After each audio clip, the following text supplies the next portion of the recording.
Look, it's a new wave. Before I touch earth, God had my plan paved. Don't let me get in the spirit, them demons getting slayed. If you live by the sword, you dying by the blade. Always stay one move ahead, never can be played. What's up, world? It's your boy BlaqueMozes back again with another episode of just two G's talking. 1, 2, 2 or 1. And I got my man to my right, the one and only DeeJay Paredi. Am I saying that right? Paredi. Paredi. Look, I'm already messing it up, but that's all right, man. That sounds Italian. Are you Italian? There's an interesting story behind that. We should maybe get into it. Yeah. All right. What is it, man? So my family is from Argentina. Okay. All right. My grandfather came to the U.S. before the family. Okay. Came to New York City. Right. Fell in love with an Italian girl. Oh, man. While he's still married to my grandmother.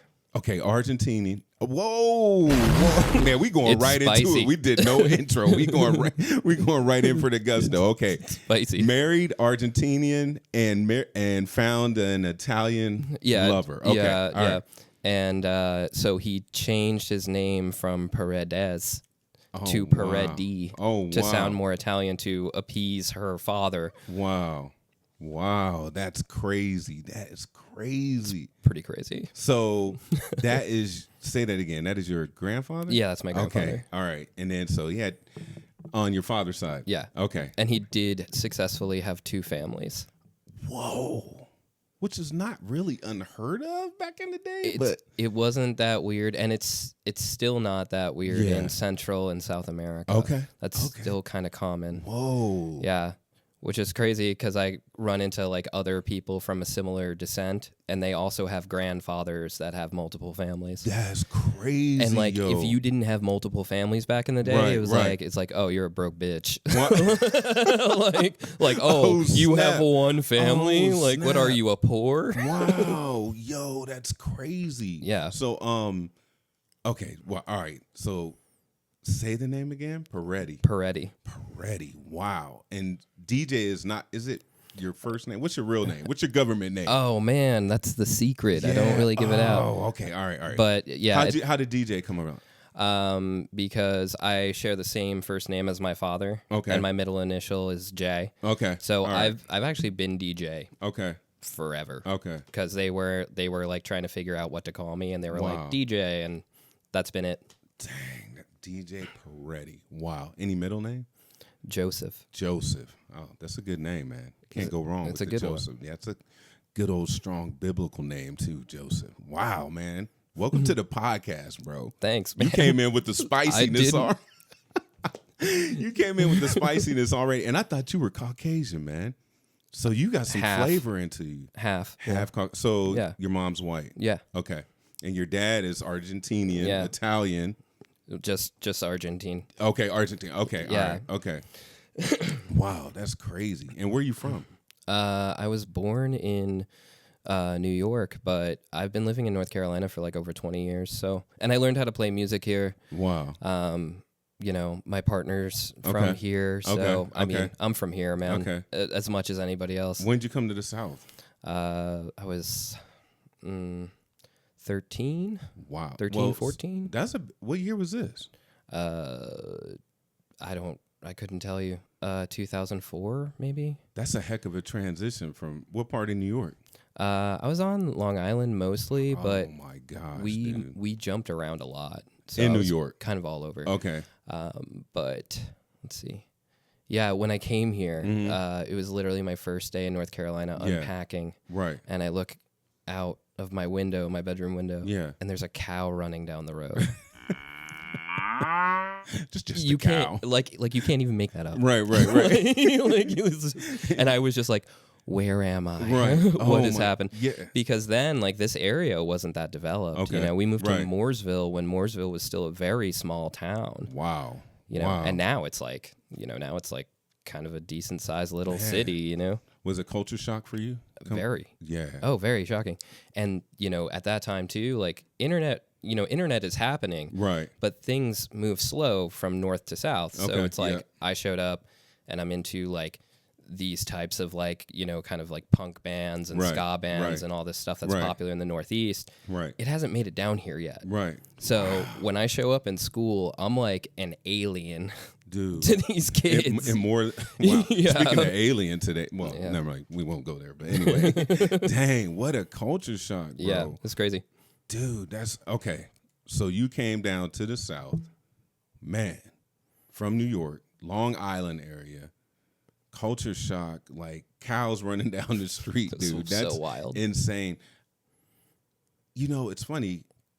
You have flavor to you, but when I first met you, I thought you were Caucasian, man. Yeah, that's what a lot of people. Yeah. Yeah. So let me ask you, coming down is already a culture shock. I already know.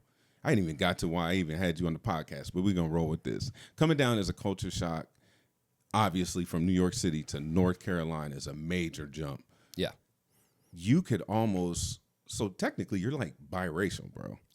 Is that what that is? Yeah. I mean, I hate to even say that, but you know. Yeah, I don't know. So you could kind of like almost your Latin culture, your white culture coming down, you could almost pass for a white guy. Or you probably could pass for a white guy. It was weird though, because when I moved here in school, everyone called me Mexican. Really? Because I get just culturally, it wasn't like, it's not a mean thing. Right. I get you. Rad if you are from Mexico. Right. But yeah, everyone called me a Mexican. Whoa. Because that's what they knew. Right. They were like, oh, it's like if your skin tone is a bit darker than a white kid, then clearly you're from Mexico. Wow. That's pretty crazy. Did that offend you any way at all? Did it make you feel weird? Not really, because I was coming from New York, man, and it's like New York is scrappy. Yeah. You know, I mean, we would like fight for fun. Yeah. You know, like, which is weird. People don't realize that about, you know, down south or up north, we go at it. Yeah, man. yeah. It's just like you fight your friends. Yeah. You know, like any major north in the city, man, it's just raw, man. You just gotta have thick skin up there, man. It's absolutely. So you came down, they thought you were Mexican, because I just asked because I have a lot of Hispanic or Latin friends. I'm not sure if I'm saying the right terminology, but they say within the cultures of the Hispanic culture, man, it's heavy racism. Like, you can't call a Puerto Rican Mexican dude. They get offended about this stuff. Yeah, I mean, my aunt's amazing. Yeah. She was born in Argentina. Right. She's one of my very favorite people. She's very she's tough, man. You know, she's tough. And like, you know, I would tell her like, oh, I'm hanging out with this guy and he's from, you know, pick your Latin American country. And she'll be like, don't hang out with those people because they're XYZ and they do this, you know. But it's crazy. There's a lot of hate down there. Right. It's funny because I had one friend, we were doing some business together and I was like, well, you know, we can hit the Hispanic culture and this, that, and other. He was like, oh no, man, they're some of them are just super cheap, man. They don't care about quality. It's about who's going to give me the cheapest price, man. And I want it done fast and this, that, and other. We don't care about warranties and how many years you've been in service. And I was just like, dang, for real? He was like, nah, bro. He said, so if I'm trying to get like good quality service on some things, and it's not everybody, he was just like, man, they can get like, no, I just want it done quick and cheap. Yeah, but they'll also like leave the plastic on the TV forever. Like, that's a thing. Really? That's a thing. Man, I thought we did that, man. I do that on some of my stuff. Do you? When I had my car, man, the Tesla symbol, it still had that plastic protectant on it. You leave it on there. My kids were hot about. They were pissed, man. Dad, take that plastic off. I'm like, for what, man? It looks good. It looks new. Yeah. Then they finally pulled it off. Now it's got little scratches on. I was like, see, I should have left it on there, man. Maybe it's not a Spanish thing. Maybe it's an age thing. Yeah. I don't know. I don't know, dude. It's like the couches with the plastic on it, man. You sit on it, it's crunchy, you're all sweating. Man, what happened to those? Dude, we really need to make a comeback on those. I don't know, man. Plastic on the furniture. I don't know. I had major butt sweat from the get up, your back is all wet. It's like coming to America where they had the Jerry curl juice on the back of the couch.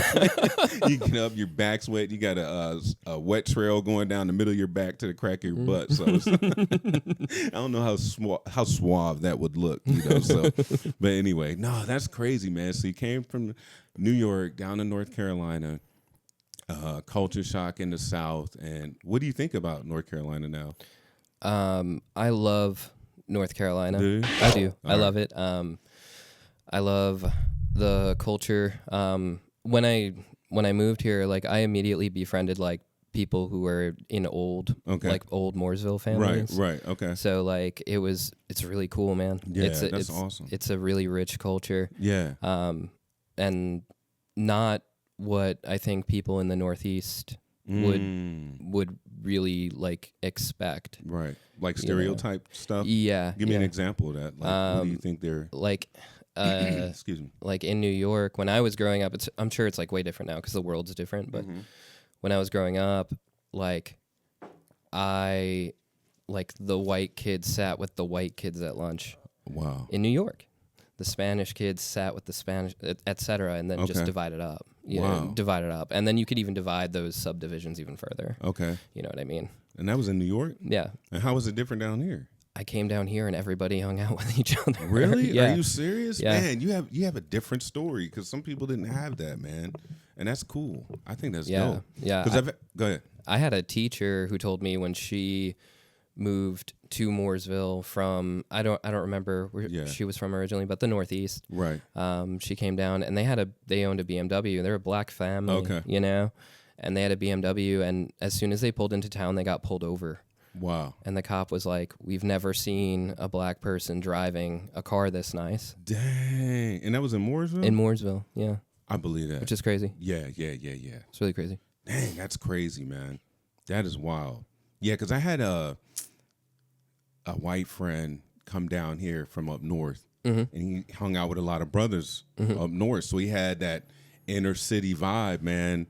And he caught a lot of smoke, man, coming down here. Really? Yeah, hanging out with the white dudes because they assumed he was one of them. So he would hear stuff, just racial slurs, a certain kind of verbiage, and he was just like, man, I don't get down like that. Yeah. And then once he kind of talked and they saw like how his swagger was, they were like, oh, he's different. They were just like, leave him alone. This guy's a little he's a little crazy. But it kind of like you said, that New York thing, man, we fight. You know, this guy's from Detroit. So he was like, if you hanging out in Detroit, Cleveland, New York, the Bronx as a white dude and you come down to the South, you built a little different. Right. Yeah. But now you got white dudes in the South that hang out with brothers in the inner city and they're different. Oh, it's like so beautifully mixed now. I love it. Like it's just it's changed so much in not a lot of time. Yeah. I think Charlotte has changed. It still has its moments, like as you go on to the outskirts, but in the city, it's starting to definitely change. Because when we came to Charlotte in I came in 99, downtown was a ghost town.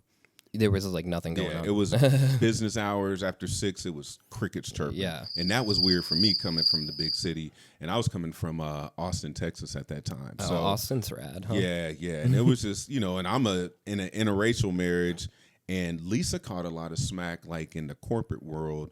I remember one of her first jobs. A guy told her, he was like, "Hey, I wouldn't have those pictures on your desk, because we don't like that down here."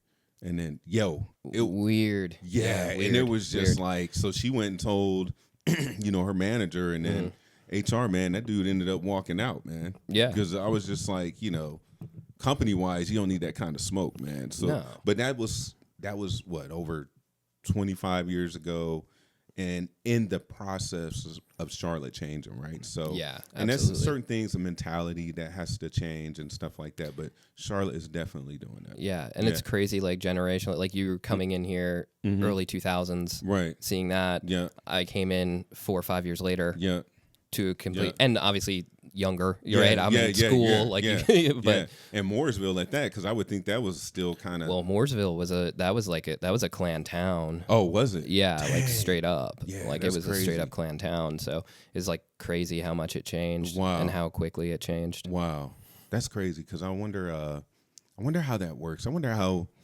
how people that are raised in a clan town. I was going to say a clown town.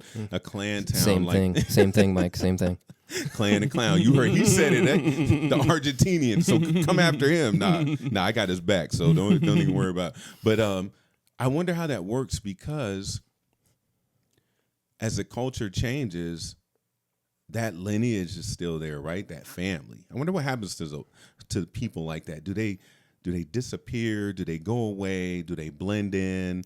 That's interesting, right? Yeah, I do wonder some of, like, and I do, like, I know of, like, I went to audition for this band. Okay. I won't name the band. Okay, yeah. But I auditioned for a band. Right. They gig heavy. Yeah. It's great. Right. But I was there, the audition went well, and it's this guy, and he's from an old Mooresville family. Okay. I can't even say his name. Right. People know who he is. Yeah. But he was like throwing around the N-word. Right. Yeah. I was literally leaving, and right. he just starts throwing around the N-word, and I was like, no. Yeah. I was just like, nope. Yeah. I'm right. good. Yeah. So no, they're definitely still out there. Yeah. Oh yeah, for sure. Yeah. You're telling me, bro. Yeah. You ain't got to tell me. Yeah. Yeah. They're still out there. I know, man. It's funny. So they thought you were Mexican when you were here. That's really interesting. So, but that's funny though, because they already kind of put you in a class or a sector of race. Yeah, they'd already classified me. Yeah, they'd already classified you, which is interesting. They're gonna do that in the South anyway. But yeah, that's cool, man. So you come to Charlotte, you go to school, you graduated, you got into music. You're a very interesting person. I guess we'll get into why I had DJ come on. On this podcast, we talk a lot about inspiration, motivation, have fun, what we do, why we do it.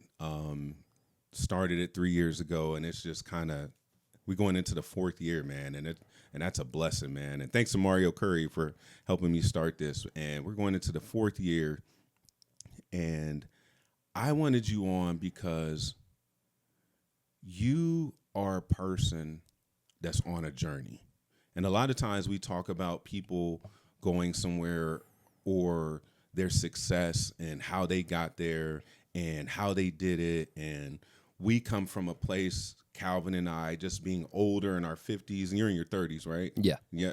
And so we have a little bit more experience, and DJ and I talk all the time on the phone, all the time. And if I don't answer the phone, I'll call him back, right? You do call back. Okay, all right. I do call back. So if anybody says I don't call back, don't listen to him. But I wanted you on because our conversations, I've seen your growth as a young man, a person trying to find their way, a family man.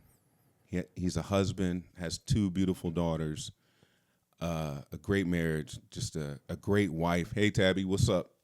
Hey, Tab. And you're figuring it out. And I wanted you on this podcast because there are people your age trying to figure it out.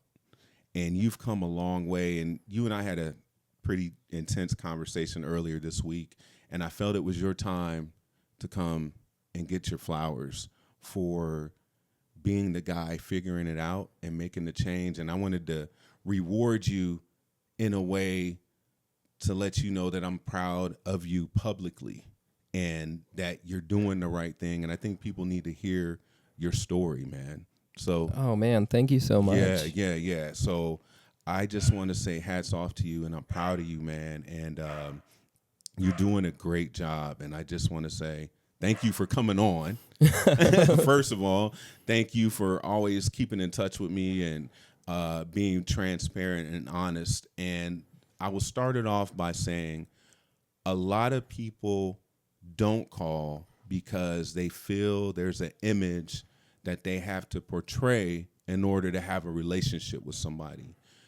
Since I've known you, and we met playing music together, since I've known you, you've been very clear about pulling the curtain down on who you are with me. And you've been receptive to receiving information because you see something that I have that you're trying to attain to. Yeah. And I feel like I don't have it, but you tell me. So I was just like, why not have the guy that sees certain things, that's on a journey, come on the pod and share his journey with somebody that's either steps behind you or where you're at or where you're going. So this is why you're on the pod. Yeah. Yeah. This is exactly why. And that's cool because we see a ton of media of people who are already successful. Right.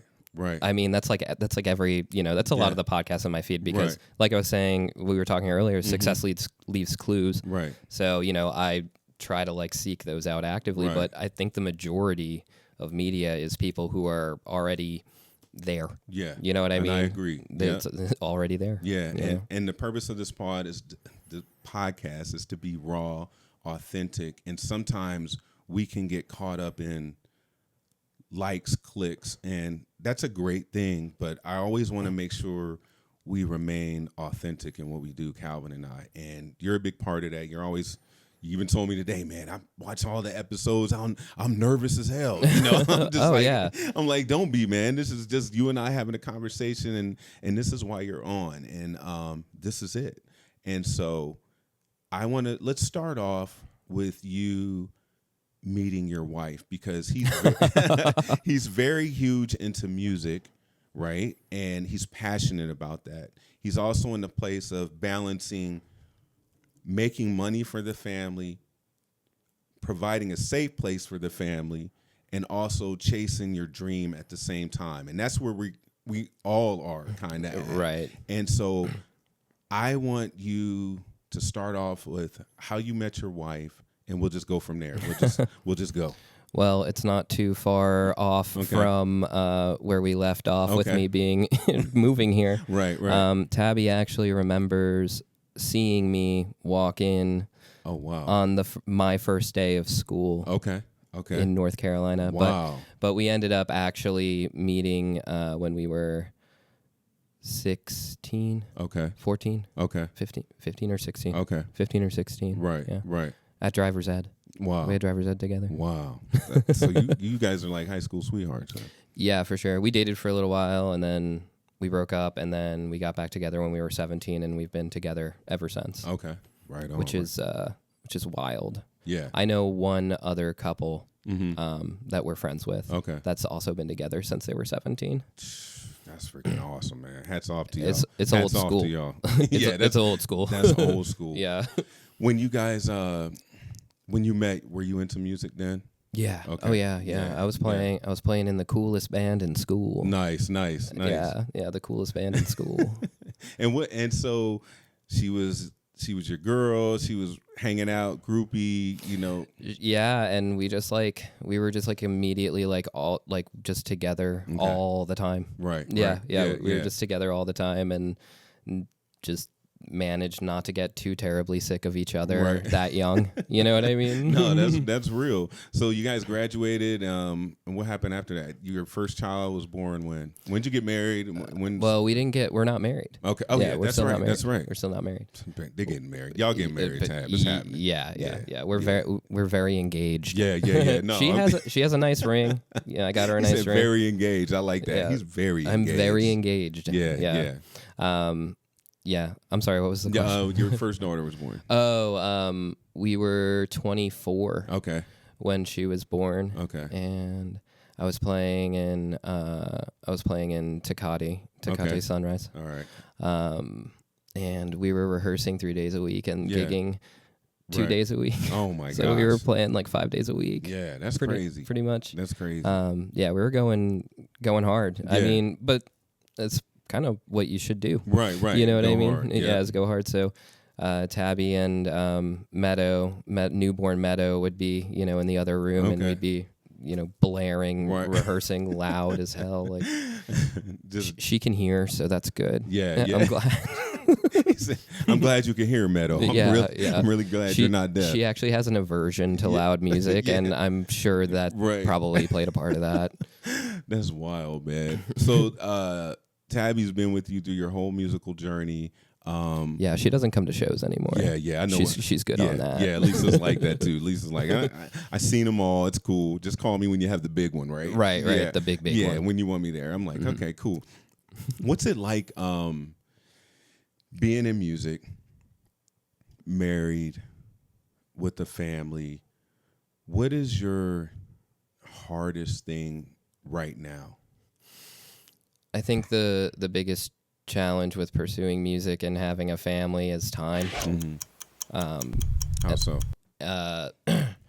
Having time to put in the work that I know needs to be put in to be successful, right, in music and in family and in my career. Wow. Yeah, that's good. And we're in the process of that. Yeah. Sex, drugs, rock and roll. Mm-hmm. What was the hardest thing when you first started, when you met Tabby and things got going?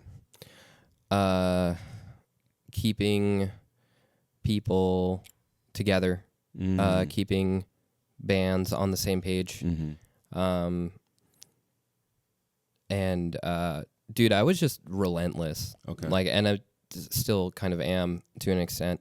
I'm a little bit more chill now, but like I was fucking relentless. Yeah. Like as far as getting that music in? I was relentless. Like it was life nonstop. And like Tabby remembers that. And Tabby's very much a part of that. She's very much a part of my musical story because like without her, like I wouldn't have it. Right. I just wouldn't. Right. What do you think? So a woman like Tabby to do that, right? Because on the way to success, we see it all the time in Hollywood. Actually, the latest one is what's my man from Amazon. You always have the queen that starts the ride out, the journey. Right. And then success comes, they go their ways, and the younger chick comes in, this, that, and other. What do you think a woman has to have, or what makes a woman stay like a Tabby to go through your journey? What does it take for our wives to go through a journey like that? That's a really good question. I'm not sure I even know the answer. I mean, what do you think it is for you, though? When I think about like the qualities of Tabby, I mean, she's just we're just old school, man. Like we're just loyal. Like we're just loyal to each other, and like we're growing together, not apart, And I think that's because it's like, what does growing together look like? I guess us. I think explain that to people. What does growing together look like? If you can give an example, I'm sorry, out of your union engagement with Tabby, marriage, give me an example of what growing together looks like that you feel you can share. Right now, I think women mature much faster than men emotionally. Absolutely. I always joke and say I'm emotionally retarded. But, instead of Tabby being like, oh, you're emotionally behind me, I'm done with this, which is what a lot of women do that today. That's good. A lot of women do that today. Yeah. She was like, hey, like, you need to figure this out. So, I started doing counseling, and I started learning to actually articulate my feelings and communicate emotionally in a better way. Right. And I think that's growing together. And I'm not perfect. I'm new to it. Like I'm only a little ways into that practice. I'm not, a wizard at it yet, but I'm doing it. That's good. And I'm doing it because it's called for, and I'm doing it. I'm doing it for my kids as well, so that Meadow is an amazing emotional communicator. She's great. She's 9 years old. Right. Her new teacher for this year was like excited to have her. She was like, she is so articulate. She's like a little adult. Like she'll tell you what she wants, what she likes, what she doesn't like, how you're making her feel, how she is feeling. All those things. Oh, that's awesome. Which is amazing. So that's awesome. I did something right in parenting. Some way. You guys did a great. You guys are doing a great job. Job, and it's only getting better because I know where you guys are coming from and what you guys have gone through, and you're very transparent with that with me. And hats off to you, Tab. Hats off to you. You're solid. And I think I love what you said right there. Emotionally mature, and they do mature faster than us. I also think that they see something in us that sometimes we have a hard time seeing. Do you think that's the case? Yeah, I think so. Yeah, I think so. Because it's like I've gone through like a musical career of like a lot of collaboration, and it's been Tabby, Tabby just being like, hey, like, you should do your own thing. Right. Like, like you should do your own thing. Yeah. Like you gotta, you know, like, or like when I'm down on it, when I'm just like, hey, like I'm not having a good time. Like this sucks. Right. You know. Right. Like she definitely like helps me like keep pushing, because it's like, that's the other thing too that I have that I think some other musicians don't, is like I literally have like a family depending on me to make this shit happen. That's good. Like right, no, I like get that. it's like like I've literally dumped, you know, and like I'm a multifaceted person. Right, Obviously, like I have a career, like I manage a business, you know, whatever, but like, you know, but I really did dump all my eggs into that music basket. Yeah, no, I get that. Do you think if you had not had a family, would your outcome be different? Would you be a wreck DJ or would you be a successful DJ? Hard to say. Probably, I'd say there would be a greater chance that I would be dead.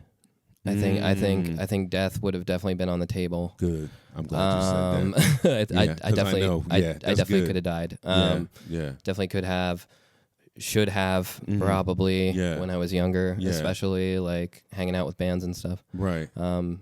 Which is like dumb. Right. You know, it's so dumb. We're Like, talking like vices and stuff like that. Alcohol, drugs. Yeah, drugs. Was Tammy alcohol. around it? I mean, was Tabby around at that time? Tabby's like, who the hell is Tammy? Yeah.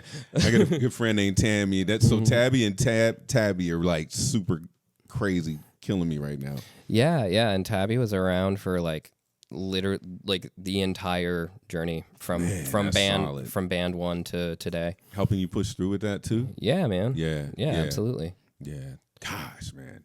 That's good. Yeah. The reason I asked you that is because I kind of knew that, but I wanted to know what you would say. And that's a growth comment right there. That's a growth comment. Yeah. That's solid. Yeah, and should have and have had for many like way too many friends from music that have died, and from various things, some from substance, some taking their own life. Right. Some, you know, and it's like, wow, you know. What pulled you through? What kept you from death, do you think? Why were you the anomaly? I could tell a gnarly story. Do you want to hear a gnarly story? Hey, man, that's why we here. Okay. I was taking like a ton of Oxycontin at the time. I had access to a lot of it. Right.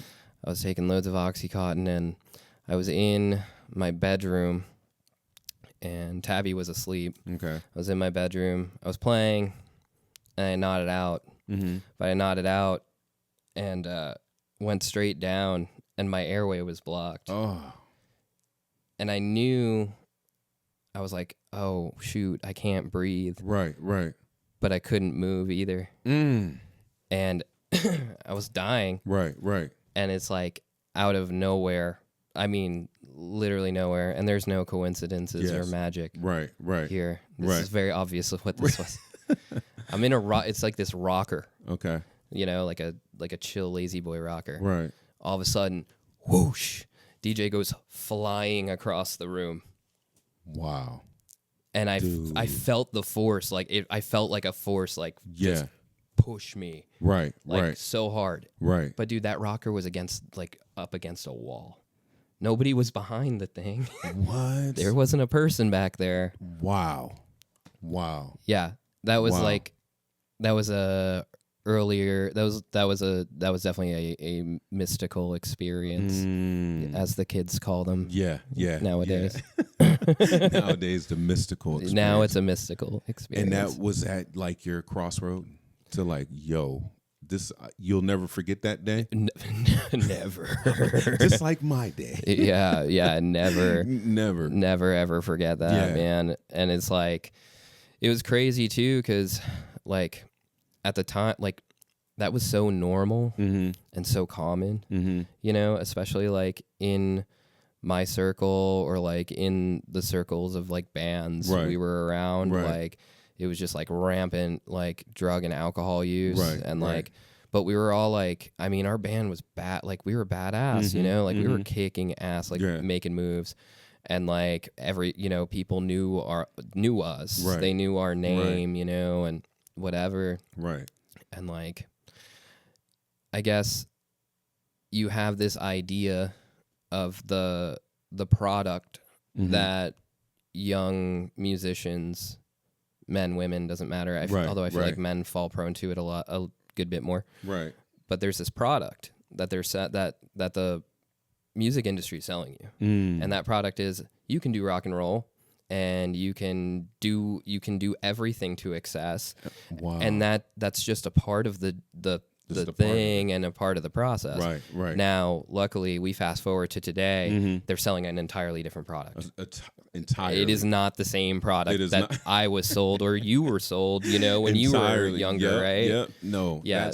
And I'm grateful for that. And like, thank you, record industry, for not, inadvertently killing, thousands and thousands of young men and women. Wow.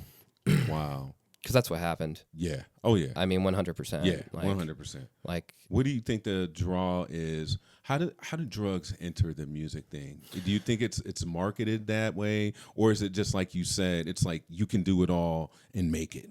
It's like, I think it's like a multifaceted force. Okay. Because it's like, so on the one hand, the lifestyle you're sold, right? Which honestly, some of the time it's like really not even true. Yeah. There's some great musicians who never use drugs, right? Like many actually.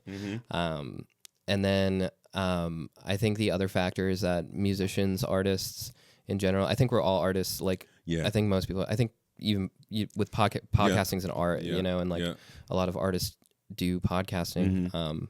But artists are really sensitive. Yeah. And don't exactly know how to deal with all those feelings. Wow. That's good stuff. And that's true. 100% true that's for me. 100%. I have been like coming around to like more and more year by year. I come around to like, oh, by the way, right, you're super sensitive. Yes. Like I can't watch like, dude, I'm a baby. Like I won't watch like if there's some video of like, say like somebody getting shot or harmed or whatever. I can't watch that. Right. Like I feel you. It makes me ill. Yeah. If people share stories, and if anybody out there's wondering why you don't see my stuff or I've blocked you, when people share things about children being abused, it literally ruins my entire day. Yeah, I'm with you on I that. cannot stop thinking about it. I'm with you on and then I block those people, which is, it's not them, but it's like, I can't have that in my head. No, I get it. I get it. Like, I totally get it. But yeah, I think it's a sensitivity thing. Yeah. No, I think you're 100% when you hit like artists, or I call them creatives, and I think we as artists have a calling, man, and we're dangerous to the system, to society, because we have the ability to impact, and that's a word I love. And you can impact multiple ways, right? You can impact in a good way and a bad way, right? So art has that ability to really draw and pull in with your talent and your gift. And when you are sensitive to things. I'm the same way. There's certain shows I can watch or certain movies, and the movie or the show may not be like a tearjerker, but it could be the scene in which I'm watching that resonates with me, that's emotional. Right. That I can feel my eyes water, my throat get funny, because it just hits a part of my heart and my creativity in me that I'm just like, man. Like Jalen hit me the other day. She was like, "Are you crying?" I was like, "No, my eyes are just watering." And I'm just watching the show. It's just like a shoot 'em up, and I'm just like, she's like, "Yeah, right, Dad."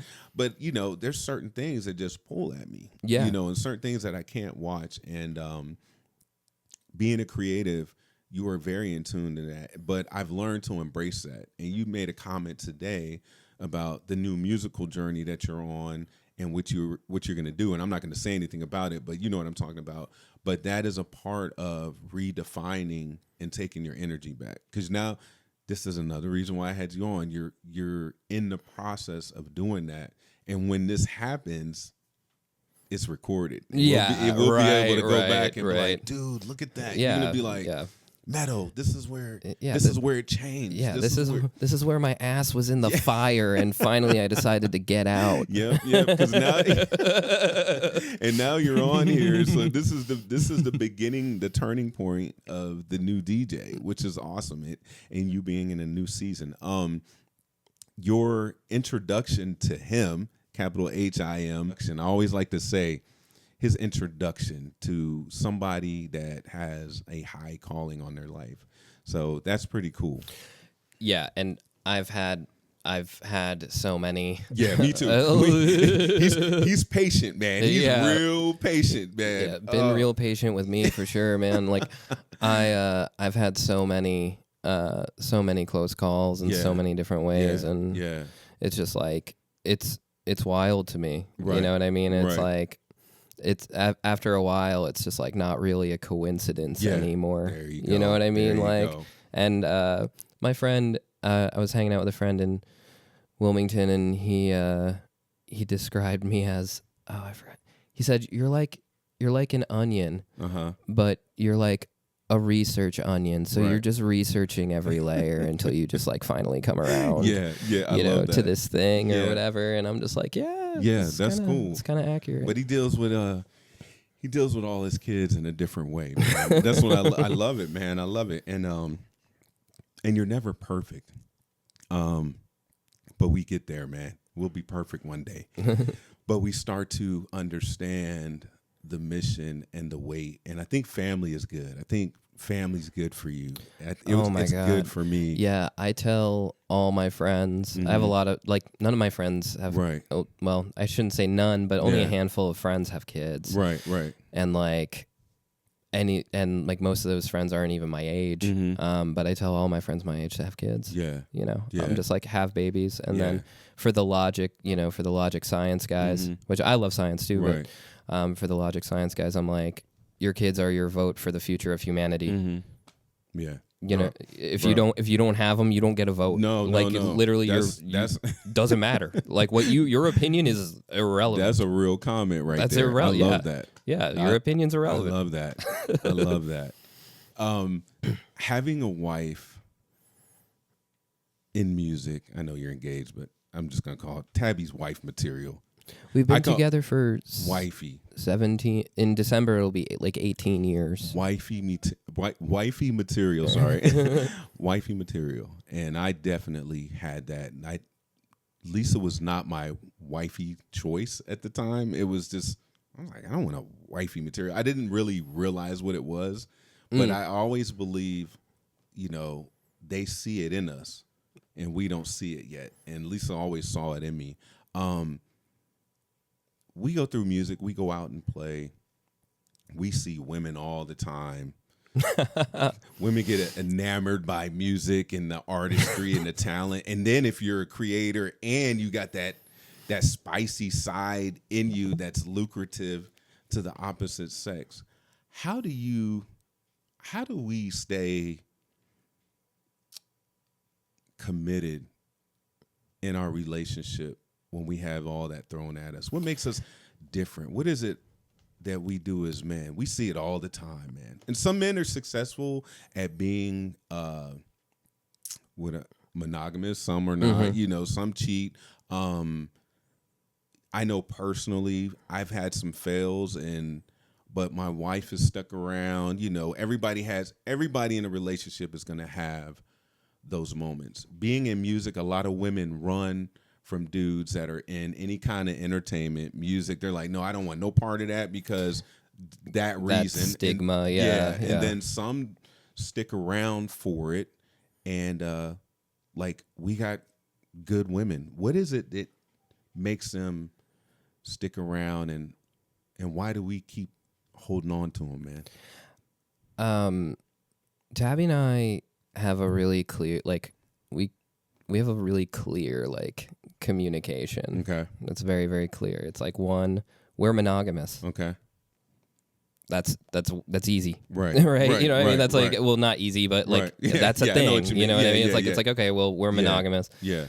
Two, she's not getting jealous if she sees some girl shaking her butt at me at a bar. Right.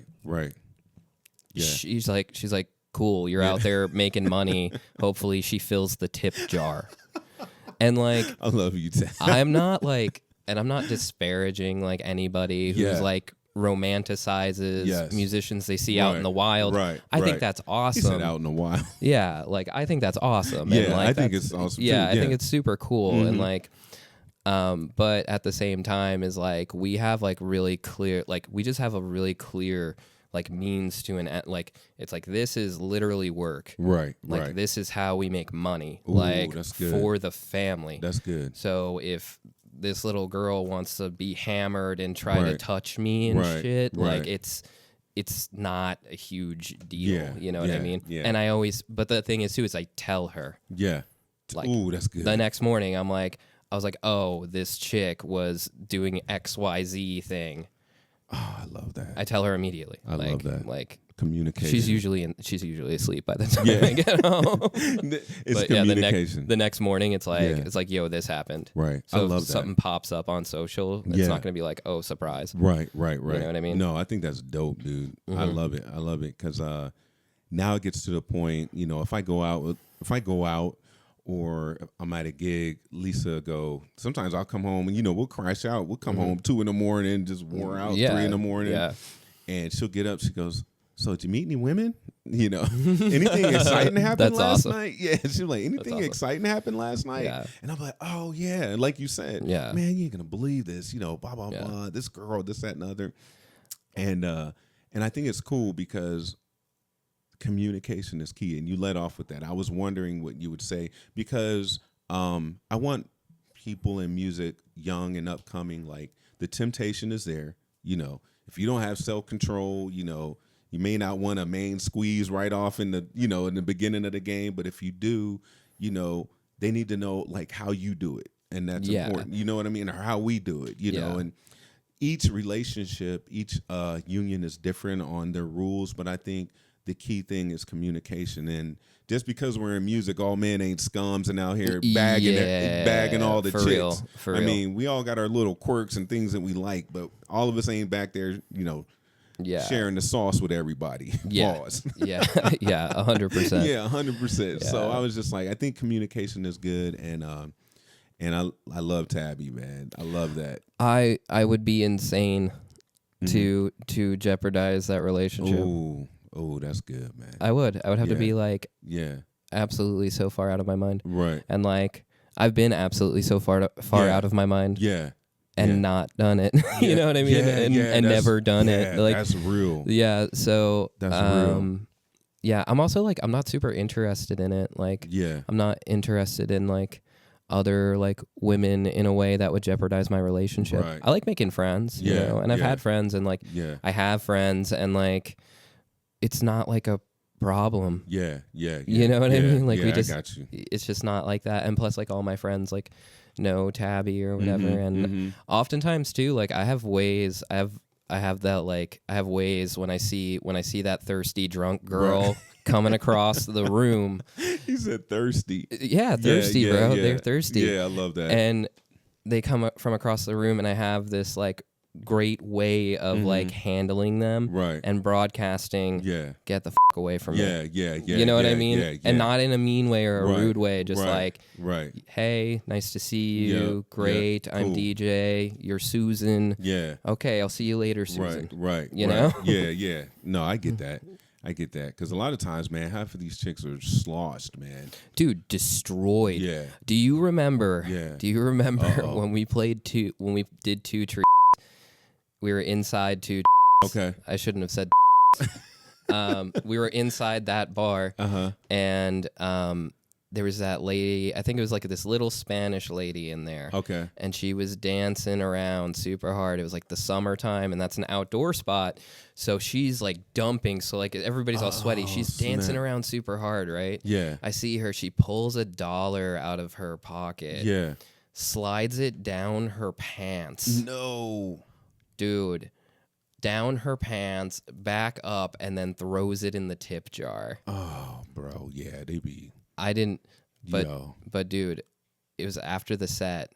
I I'd seen this happen. Yeah. So after the set, I see Blaine, and he's going for the tip jar, and I'm just. He can't hear me because it's so loud in there. And I was like, you're like, no. And he just sticks his hand in there. I was like, oh my man. gosh, dude. You know how dirty a dollar bill is? That's how slosh some of these. Dude. This is how slosh some of them. Dude. Money is the dirtiest thing you could. Oh my gosh. Dude. Anyway. Yeah, that was gnarly. That's a gnarly rock story right there. That's insane. So if you're out there seeing a band or live music, please don't do that. Yeah. Please don't give us a tip from your drawers. Yeah. I don't need that.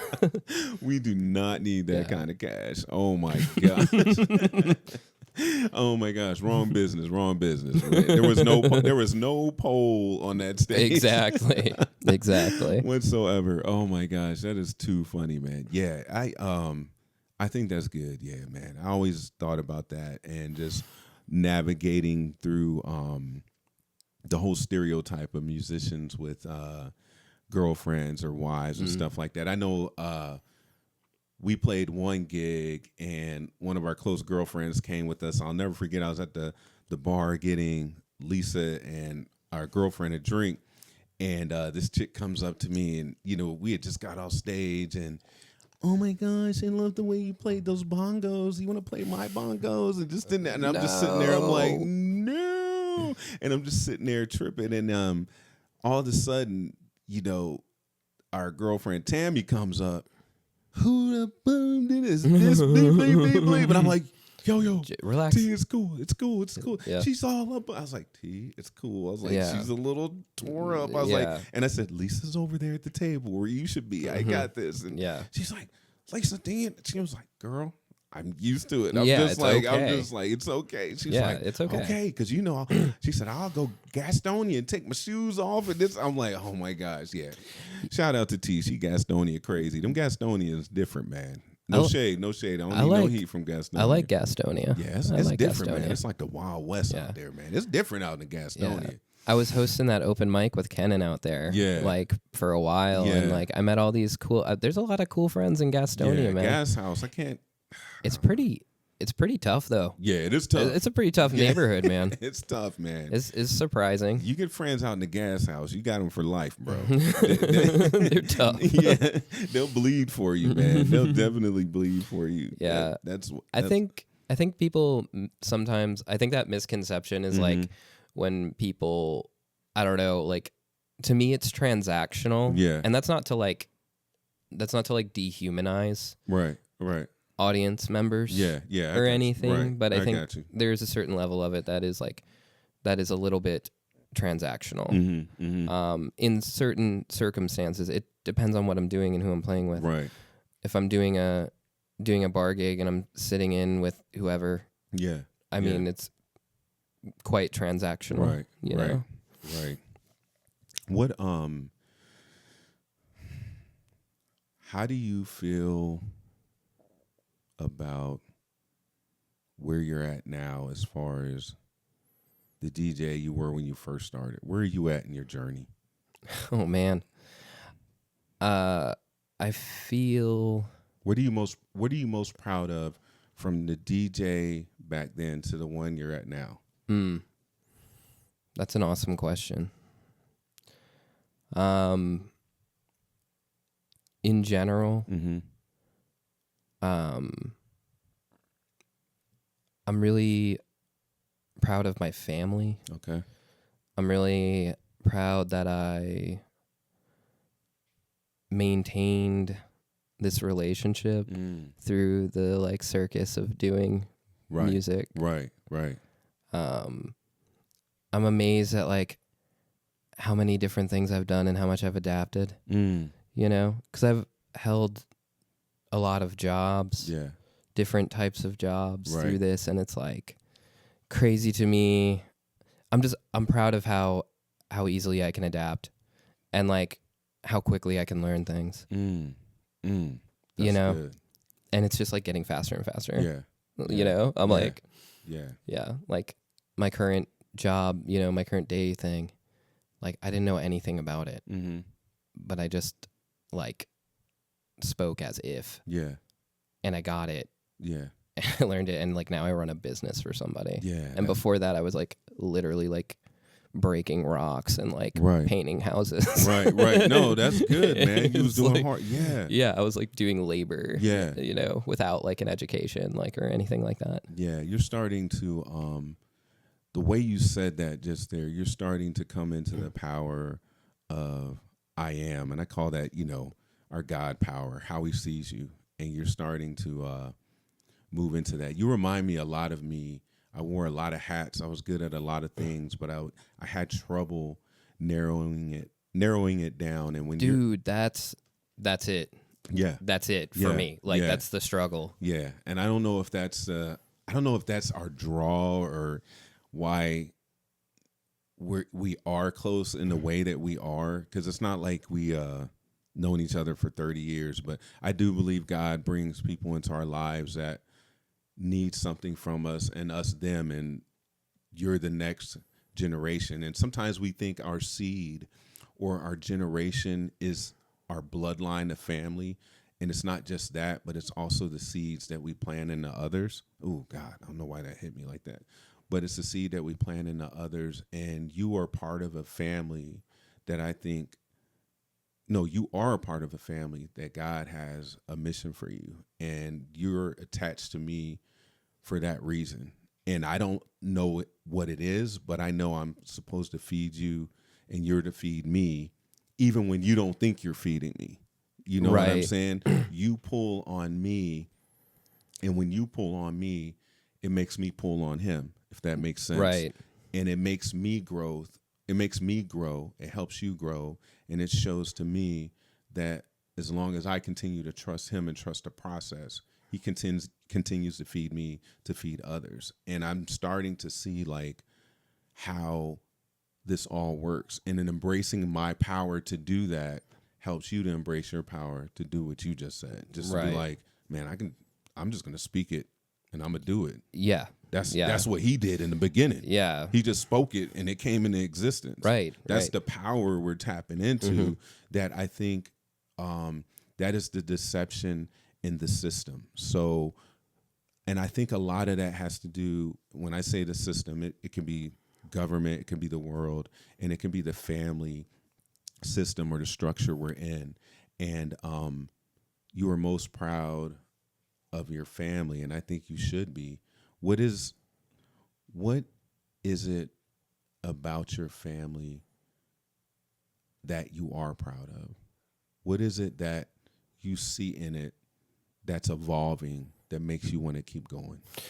Oh man, I think a lot of that is in all in equal parts, but Meadow. Yeah. My oldest, she's 9. She is, I mean, sometimes she's more mature than I am emotionally. I mean, it's like, that's real. It's awesome. And she is insanely sweet and insanely kind. And like, when she was really young, like I worked at night, right? Tabby worked during the day. So I had her. Yeah. I was with her, you know, I mean, we were both with her, but like I was with her during the day a lot. Right, like I shaped a lot of things, and like she's so sweet and kind, and like these kids at the school, you know, they're on TikTok, and they say things, and she's just like, "What is that?"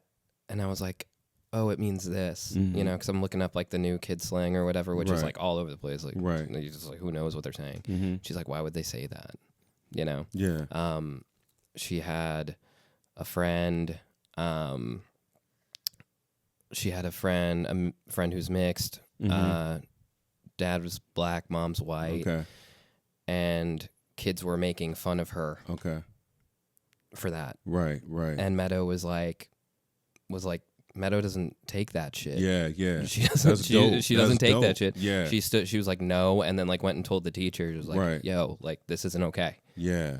Wow. You know? Wow. Which is amazing. Yeah. You know what I mean? That speaks a lot about you and Tab. Like that's amazing. You know what I mean? And just being kind in general. I mean, she's amazing. I'm super happy. She's starting to get spicy. Yeah. I mean, that happens. That was going to happen. Yeah, that's always I knew that was going to happen. But yeah, she's starting to get spicy. But that's cool, man. Like I was a pretty spicy guy myself. Yeah, so yeah. It's funny I see it. What we see in our kids. What keeps you? This just popped in my head. How did you come from autopiloting marriage or parenting and saying, "Oh, now I'm taking control of the plane"? Wow, that's a cool question. That's deep. Yeah, thank you. I think Tabby like has pushed me really hard into like being more just being more mindful of like what I'm doing, what's coming out of my mouth is part of it. The other part is spirituality for sure. Yeah. Like for sure spirituality has helped a lot, like because like I don't know, it's kind of crazy like when you get up and pray every day. You know, or most days. I'm not perfect. Yeah, me either. Yeah, I get most days. It sounds like we're perfect. No, I'm just kidding. No, we're not. No. We're far from it. Yeah. But like just getting up and praying every day is like, I don't know. It just like reveals more and more and more as time goes on, you know? And I'm just like kind of like slowly like weeding out the bullshit. You know what I mean? Yeah, just that's good. Like, I don't really need that anymore. Yeah, you know what I mean? Like, guilt. I don't really need that guilt. You know, it's like, oh, shame. I don't really need that either. You know, I just like need to. I'm finding more and more love in there. Ooh, that's good. As I like just start to get rid of all this silly shit, you know, because we like everybody. I think like a lot of people hold shame and guilt, and I think parents especially, younger parents especially, because like man, there's some moms on social media that like they're cutting their kid's sandwich into like 50 different shapes, and it's like, and then packs the husband a 5-star meal, and it's just like it's just unrealistic. Unrealistic. Ooh, I'm glad you said that. It's just not realistic. I'm glad like you said that. from the parenting perspective, you know, it's just not realistic stuff. But yeah, I think like when you start eliminating those things, it's like all of a sudden, like suddenly it's just like everything's becoming progressively more and more clear to me, you know, like what I need to be doing and where I need to be going and what I need to say and what not to say, and you know, and that's a lot of parenting too, is sometimes it's not what you say or what you do, sometimes it is what you don't do. You know what I mean? This dude cooking now, man. He cooking, man. You saying some good stuff. I love it. Yeah, I love it, dude. I love it. You know, social media can be really, gosh, man, you love it and hate it, man. I got this love-hate relationship with it. Man, sometimes I can get on there and scroll for 2 minutes, and sometimes it's an hour, and I have to put my phone in the other room. Me and Calvin talk about that. But, you know, you're talking about parenting. Social media is very good at displaying the perfect something or how a relationship should be. Now, some people make good money where the wife enjoys being that, and they're killing it. And I love soccer that. mom, that's doing awesome. Making cutting those sandwiches that rad. way. If you have that opportunity, that's cool, and no shade on you guys for that. No, not at all. But a lot of times, a lot of America is not in that situation, man. No, figuring it out just like you, single parent, and you know, doing all that stuff. Young couples coming up with 2 kids and trying to figure it out as they build their foundation. You know what I'm saying? So, yeah, social media can kind of kill that. So everything you see on social media is not real. Just remember that. Yeah, watch that's those images. True. Watch that. That's true. Go ahead. Well, it reminds me, it's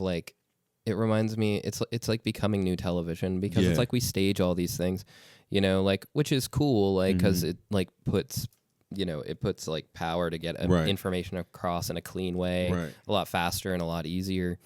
But at the same time, like, well, what's weird to me, we went to Meadows' school. She was friend of the week. We go in there. Her classmates ask us questions. You know, tell a funny story about Meadow, whatever. Yeah.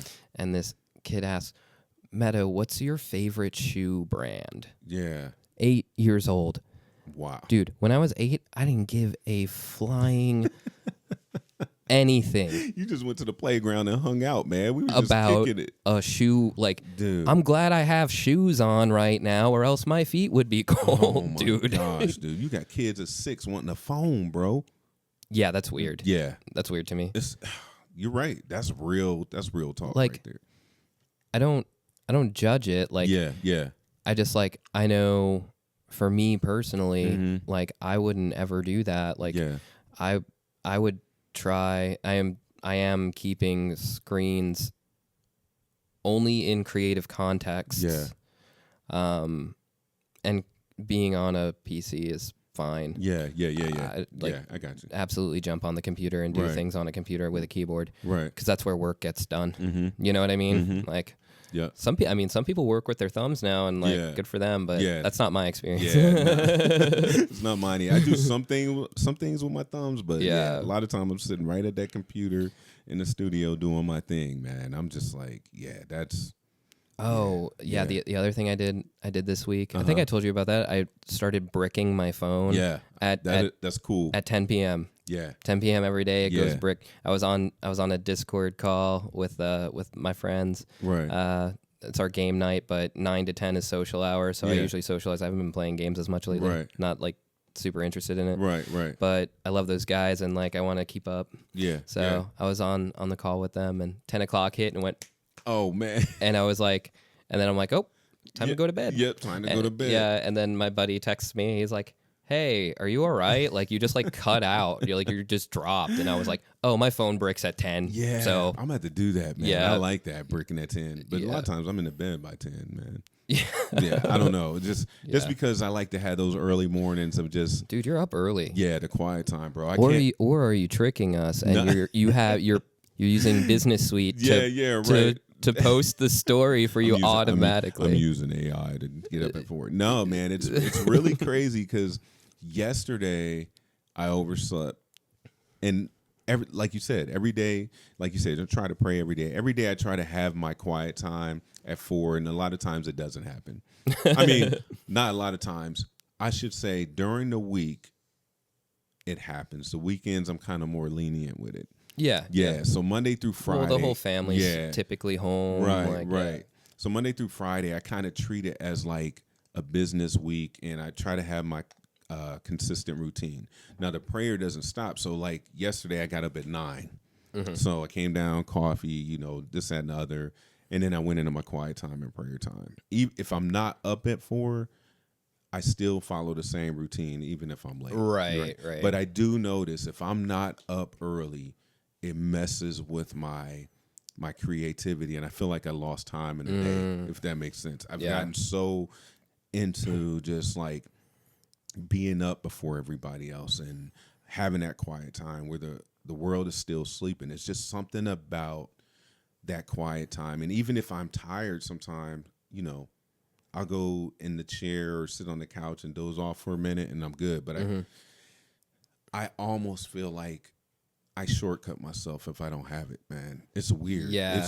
And that's just started within the last 4 to 5 months. Ever since I met Calvin, he really pushed that quiet time and being intentional as a non-negotiable. Yeah. And now it is. I can't function without it, dude. It's the craziest thing, but I think it's from introduction, like we talked about our introduction. He's got us from introduction to intimacy, and that intimacy is important. Right. Yeah. Right. Yeah.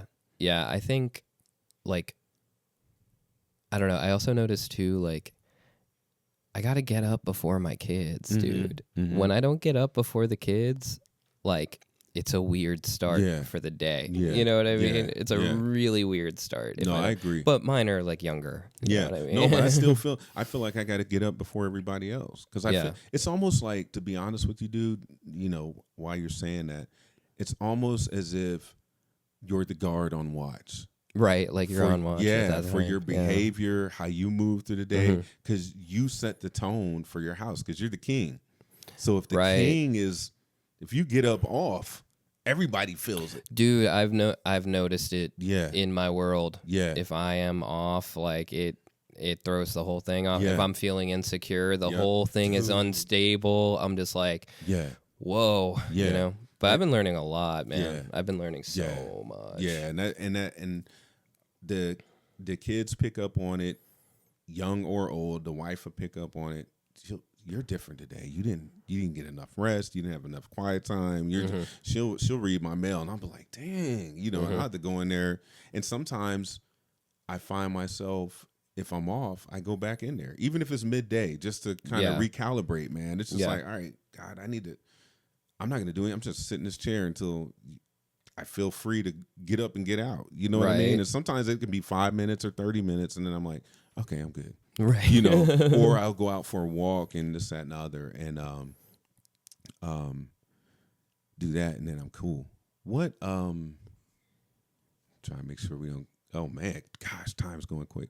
What is something that you have in your family that you're dealing with, this family that you're creating, this new Paredi generation? What is it? What is something you want them to have and something you want to get rid of out of your family? I want them to have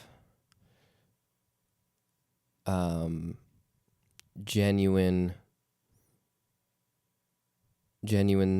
spirituality. Not like my family put me in the Catholic Church.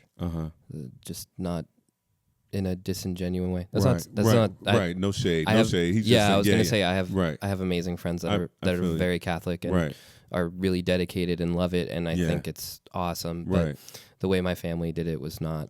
Is not genuine at all. I got you. I would love for them. Honestly, man, it's like some of that hinges on me, man. Like just knowing that they can do the things they want to pursue that are positive. And I'll just like support them all the way through. No matter what. Right. You know, even if they want to be like underwater basket weavers or whatever, like I mean, I'm sure you could probably get a lucrative underwater basket weaving. It could be the first business. Man, you know what I mean? Like I don't know. No. But like whatever it is they want to pursue, like that they can have the freedom to do it, but they're gonna work their faces off at it. Absolutely. And that's the difference. Absolutely. You know what I mean? It's like if one of my kids wanted to do music, it's like, sweet, here's the track. Yeah. Like this is what you have to do. Right. You know, and like no little boyfriends. Yeah. Like you don't have time for boyfriends. Right. Yep. You know, like if you want to be successful, no, like, that's real. That's what you got to do. That's real. You know, a thing I'd love to get rid of. I'd love to get rid of like insecurity. Is like a thing that like I inherited. Okay. And like drug and alcohol abuse. I think it'd be amazing. Amazing to get rid of that. That'd be so good. Right. That would change everything. Probably. That's good, man. I love it. Do you spirituality? I love that, and I think you're on that journey, man. And they're watching you, and I think, like you said, your prayer time, your quiet time, and I just started like talking to them more about it too. Because I'm starting to open up about it. Like I said, like I'm so early. You know what I mean? I'm so early. And that's okay though. Yeah, man. I'm so early on. Yeah. And it's like it feels weird because I'm like 34 and I'm like but I'm still so early on and I'm like I get it, man. But it's never too late though, man. I see super young dudes who like have it dialed and I'm just like, bro, I'm a PK kid and I didn't get it right away, dude. I'm sitting there, I'm like the man next to the man next to the man. And I'm like, and it took you a minute. I'm like, it took me years, dude. And I'm just like, and I'm still not, you know, like I said, we're still not perfect. I think it's finding your way with all that you have and navigating that, finding your identity, which is huge, in him. And then finding your place and knowing that it's okay to be you. And I think where I see you, and like you say, it's early in your journey. It's not that you're doing something different or doing something crazy. It's about, is dad genuine with it And is he going to stick to it? Yeah. And when you do that, you just doing that, God, oh man, you gave me goosebumps. God does the rest. Like, you just doing it changes the atmosphere in the house where you're in the work of doing it. The atmosphere changes and God's doing things you can't even see. And they're looking like, oh, Dad's in that room praying again. Oh, okay.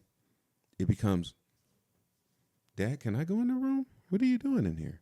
It is as simple as that. It's just you lead without even knowing you're leading, bro. That's what I'm saying. Yeah. Like, I don't want to be like dragging them along to do whatever things that they might not necessarily want to or like want to learn about or whatever. Like, but it's your piece though. It's your.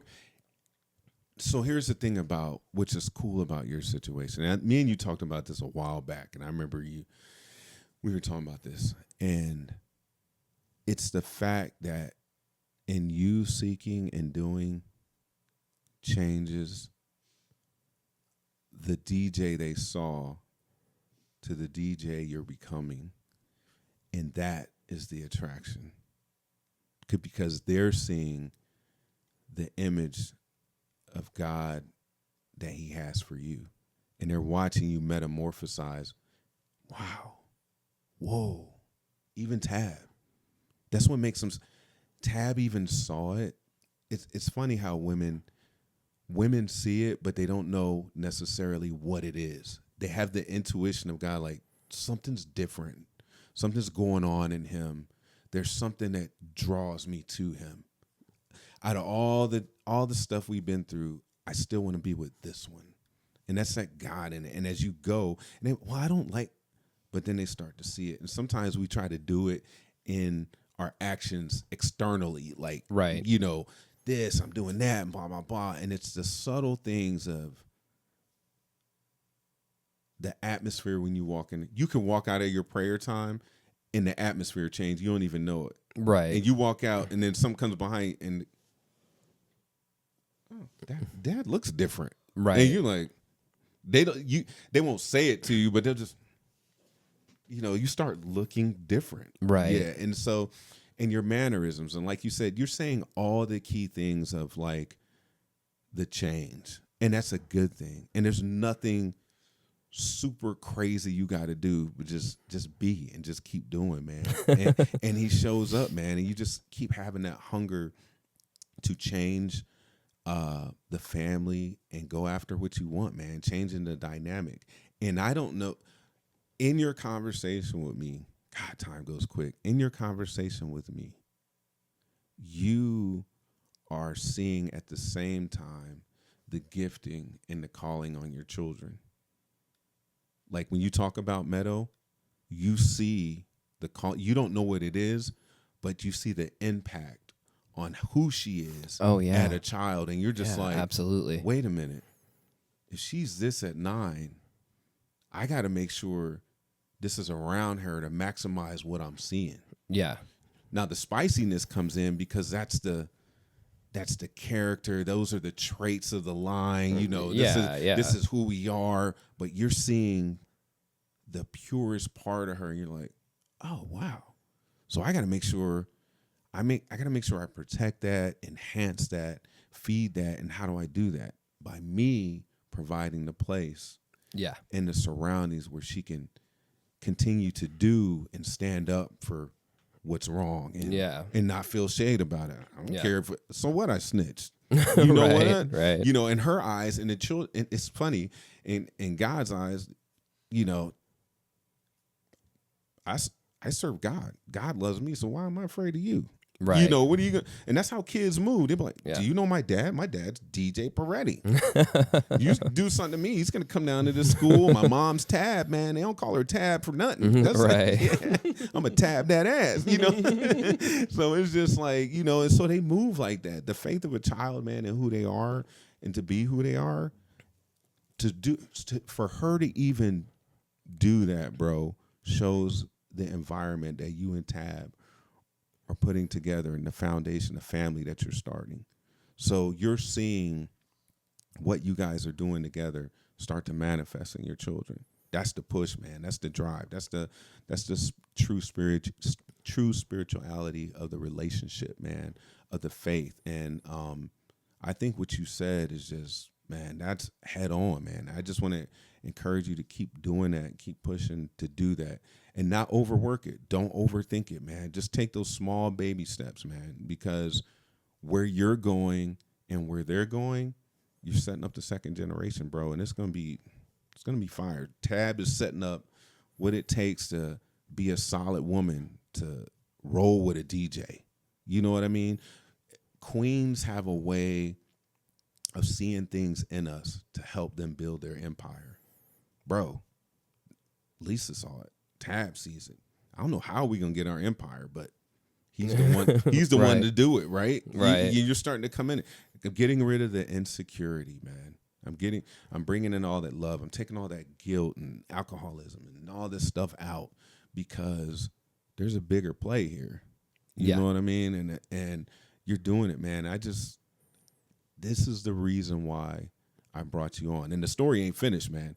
We in the shift right here. Man. This whole thing was intentional because, I don't know, 1 year, 2 year, 3 years, we'll be back part 2, and you'll be telling me something else. You got 2 major big gigs coming up that you're doing that are huge for you and your life. Huge for me. Huge for him. And it's all part of the change that you've made. You know what I mean? Yeah. I mean, definitely a part of the process. Yeah. And you had a stumbling block this week, and you told me about it, but it doesn't stop the progress. Man, those are just those roadblocks that keep you. And I told you, those are the warning signs of, man, I'm pissed at you. I want you back here. Right. You know what I mean? Right.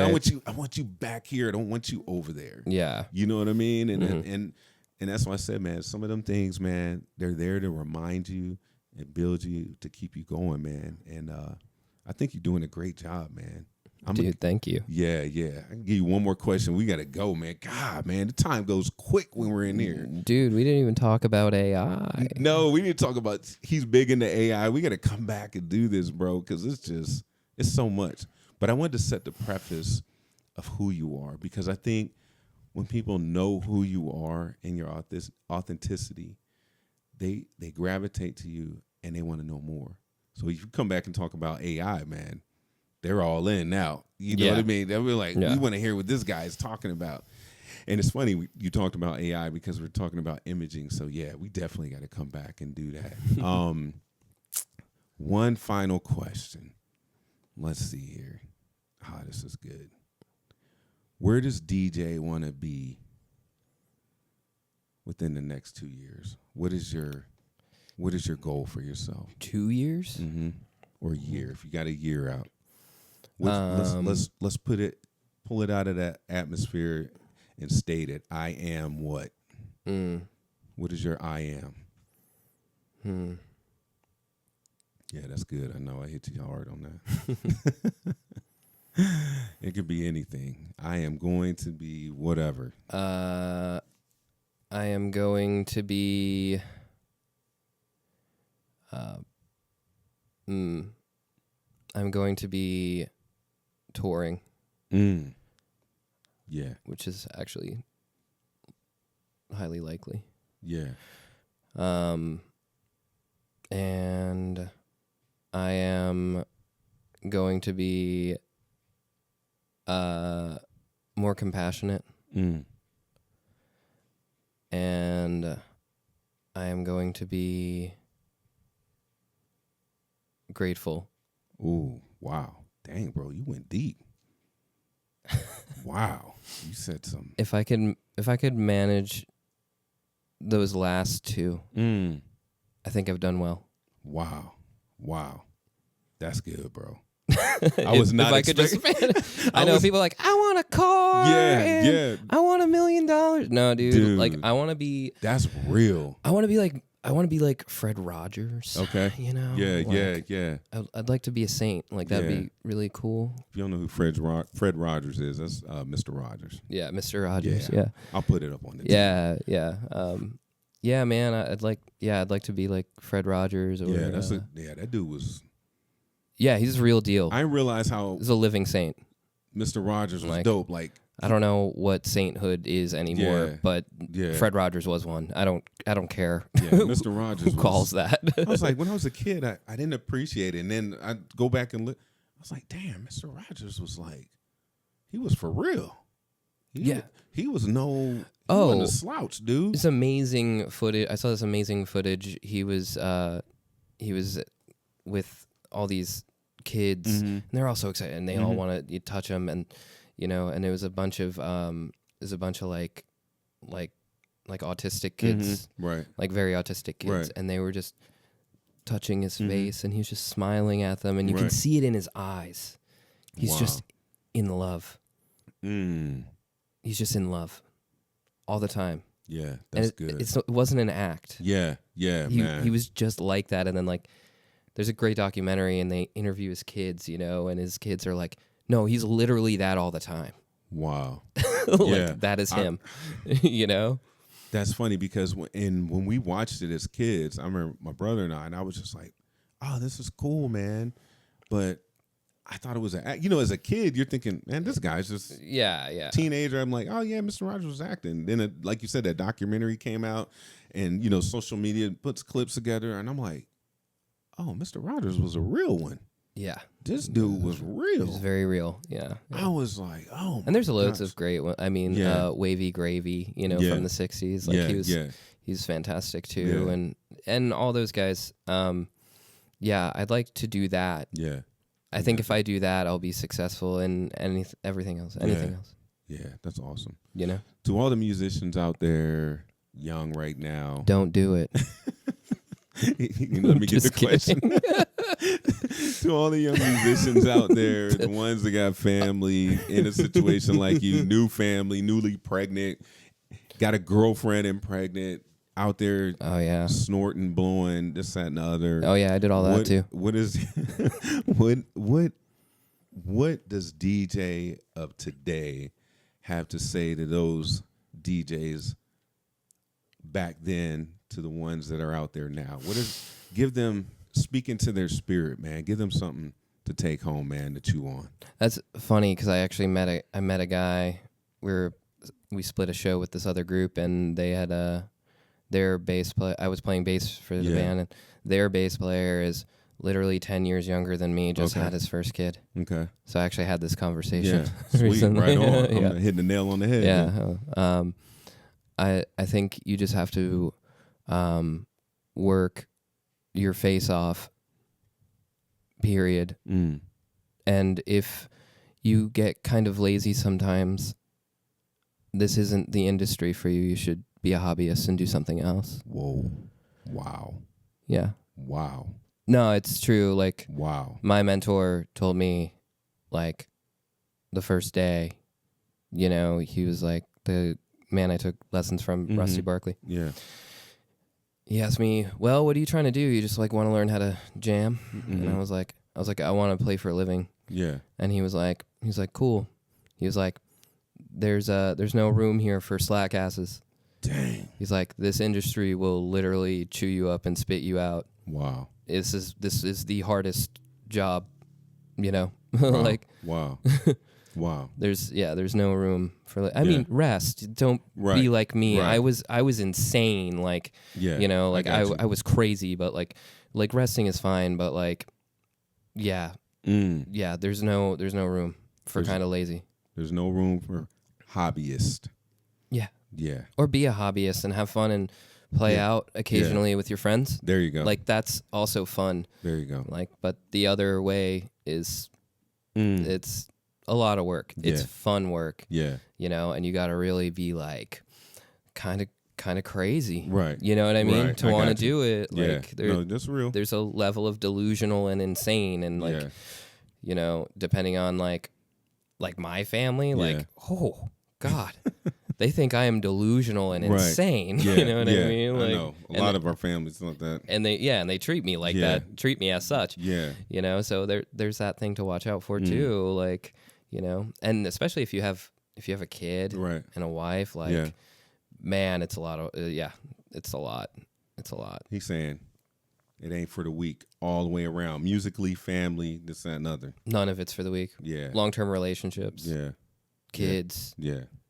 Yeah. I'm with you on it. Yeah. He makes it look easy. We make it look easy. It's not easy. It's not easy. It's not easy. It's not easy.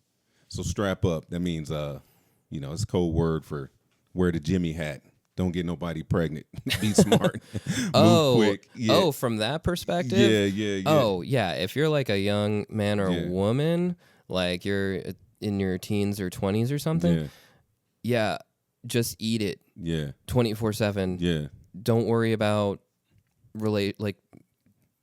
romantic relationships or whatever. Cultivate a network and awesome friendships and focus on your mission and your goal. Actually, Caesar's a guy like that. Yeah, that's why Caesar's making a living playing.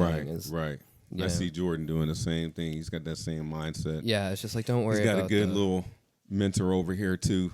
He looks up to DeeJay. He's like, man, I got to get DeeJay on this and this, that, and the other. We've been talking about something about that, but man, thank you for coming on this podcast, man, and being transparent, sharing your true self, man. I really appreciate that. Man, thanks for having me. Yeah. You did a great job. You killed it. It wasn't that bad, was it? It was terrifying. No, I'm kidding. It was great. He was terrified. I was just like, everybody is until they get in the chair, man. I'm scared to see the videos and hear the things I said. I might not listen. Oh my gosh. I might not listen. Yeah, watch the video, man. Or you can just wait for the clips to come out. Yeah. Maybe I'll watch them. I'll share the clips. There you go. I'll share the clips. There you go. I'm BlaqueMozes. This is DeeJay Paredi. We appreciate you watching the 2Gs podcast. You can get at us. You can get at us on all social media platforms, Instagram, Facebook.